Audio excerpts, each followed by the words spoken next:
All right. This is the main reason that I believe the Eagles are going to win the Super Bowl. There's many different reasons. One, I believe they're going to go to the Super Bowl, first of all, but this is not the main reason. I think they're going to go to the Super Bowl based on the fact that every time they win 13 games, they go to the Super Bowl. Could be 14. You know, we mess around and beat the Giants with our third string entire team in. I'm not saying, really, it doesn't matter because I'm not here to talk about the Barkley rushing record. I don't even want to talk about that. That's the team makes that decision. But the reason why I believe the Eagles are going to get to the Super Bowl and win it, okay, I'm not just talking about going to the Super Bowl. I'm talking about going to the Super Bowl and winning it, okay? And this is different than the one that I made at the beginning of the season. All right, that speaks for itself. I'm speaking now at the end of the season, beginning of the playoffs. This is the reason. That was the reason that I said that I believe that they're going back to the Super Bowl. I don't know if I even said that I think they're going to win it. Okay, I'm saying it now. I still believe they're going to the Super Bowl, even more. And I made that video before the season even started. And I believe that the Eagles are going to win the Super Bowl, even at the 2 seed. All right, so this is the reason why, okay? We have the number 1 ranked defense. Listen, if you hear meowing in the back, that's a Lions fan. Because we coming, if they hang around. Yeah, if they hang around. And I'm not going to be disrespectful and overlook the Minnesota Vikings. Because if they mess around and be them that we run into in the playoffs, but one game at a time. One game at a time is either the Commies or the Green Bay Packers. We'll be ready for either one of them. And it ain't no, I'd rather play this team than that team. Oh, I'm scared to play. No, dog. It ain't. We beat the Ravens, who were 23-1 by itself, equivalent to defeating several NFC teams in the playoffs. Teams were scared of them. We made them look like they was not very frightening, okay? So I'm not trying to hear that we scared to play people stuff, okay? We're not scared to play anybody. All right, so here it goes. The 1985 Bears, they won 12 games. You hear that, Lions fan? They won 12 games in a row. First 12 games in a row. Cocky that season, all right? Cocky. They made a video called the Super Bowl Shuffle before they got to the Super Bowl. I mean, that's cocky because their quarterback was just a regular quarterback. Listen, other than that season, I ain't hearing nothing about no Jim McMahon until he came to the Eagles and he didn't do anything. No disrespect to Jim McMahon. Congratulations on that year. But he wasn't a Jalen Hurts. It didn't happen all the time. Okay? Boom. All right. They had Walter Payton. But after you hear Walter Payton name, who else you hear on the offense? Walter Payton. And Walter Payton. And Walter Payton, okay? We got A.J. Brown, Devontae Smith, all right? You hear me? Dallas Goedert, okay? I don't remember hearing too much about their O-line back then.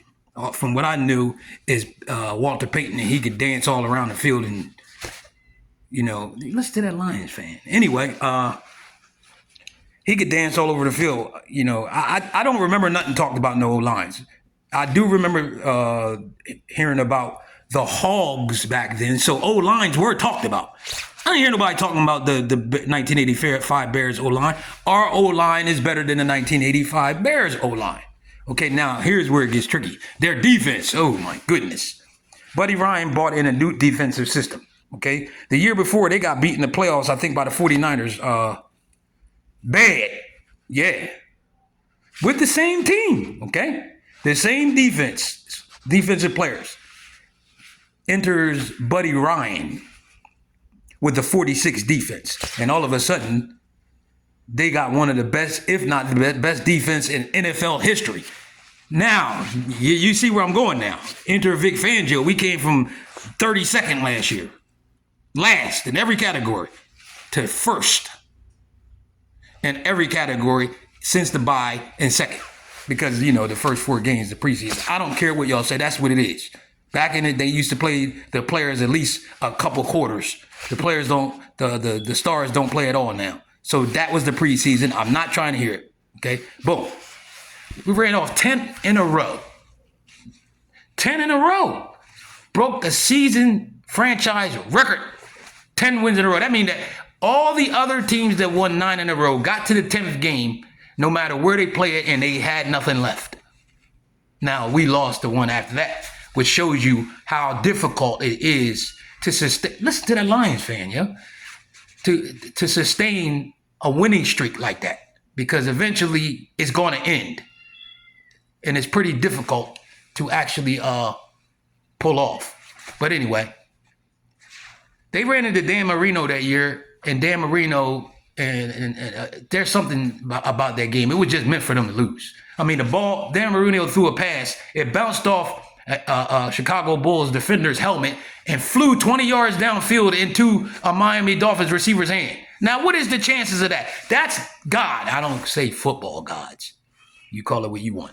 I say God said, nah, this is not y'all game. Let me let y'all sit down right now, because that just showed y'all it's not y'all's game. When you see things that are out of the ordinary, that have not happened, that had not happened in 12 games, and then all of these things just start happening against the Bears, just like what happened against the Eagles with Washington. And of course, Miami thought it meant something, and they end up getting put out by the team that the Bears beat in the Super Bowl. So it really meant nothing. It was just time for them to lose. And it was a blessing in disguise for them. Okay? Because they were putting forth whatever made the record 17-0 for the Miami Dolphins that year. There was something that did not have to do with muscles and mind frame. Okay? I don't know what that thing is, but eventually your body's going to catch up to you, and, you know, your focus is going to catch up to you. Listen to that Lions fan, yo. Hey, yo, Lions fan. Cut it out, okay? Cut it out. You're whining, you know what I mean? You're whining and everything. We'll see you. We'll see you in a little bit. Now, listen, for the animal rights activists, I don't like that cat, but it's fine. You can hear it. It's alive. It's not. Okay. So here's the deal.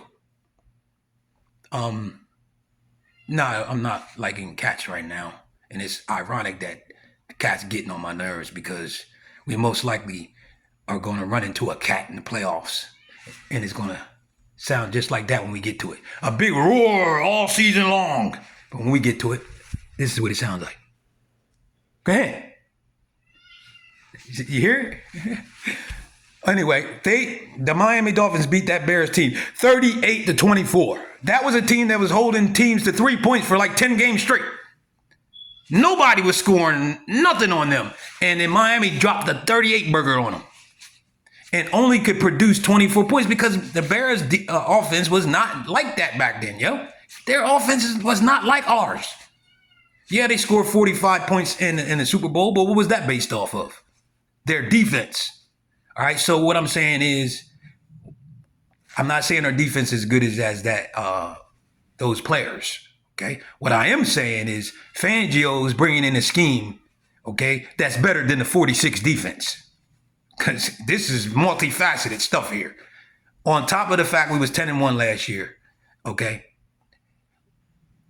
just like the Bears, they lost 38-24, a double score loss in the middle of a season where they had been shutting everybody out almost, and they still bounced back and win the Super Bowl. And they passed around the tapes. Matter of fact, the team had people taping the game of the next opponent before the next opponent came back. They were on a VHS. So they had the tape. The teams that played the Bears falling, they had the tape on how to beat the 46 defense. It just didn't work. It only worked with Miami that time. So you want to be scared to face the Washington Commanders in the playoffs? We already beat the Washington Commanders. We was up 21-7 in that one. You know, they fought hard. You know, there was a psychological shift after Hurts went down, and that will not be there this time. And that was a dirty play, regardless of people saying it wasn't a dirty hit. It was a dirty hit, and we're gonna see them about that. We're gonna see them about that. Okay, we're not playing no games with y'all, yo. We're going to try to take y'all's heads off straight up. I'm telling you, this is not going to be good if we play y'all. I'm telling you how I know. No, I ain't telling you how I know. I know y'all are going to get fucked up. We're going to knock y'all fucking blocks off. Y'all come to Philly, we're going to knock your fucking blocks off. And I'm talking about on a football field. I'm dead serious. You're going to get your fucking knocks blocked off. I'm talking about like fucked up real bad.